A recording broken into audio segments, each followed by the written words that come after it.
You ask Tiger to calculate. This deals with linear inequalities with one unknown. The final result is y smaller than 7. Let's solve it step by step. Swap sides.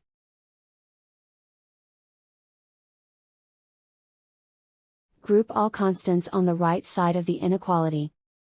Add 15 to both sides.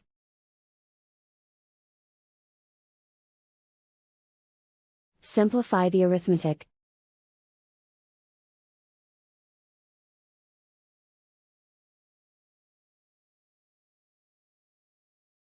Isolate the y. Divide both sides by 3.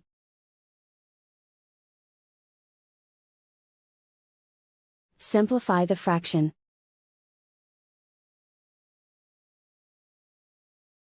Find the greatest common factor of the numerator and denominator.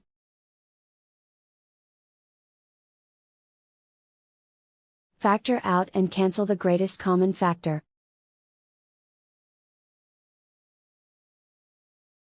Plot the solution on a coordinate grid.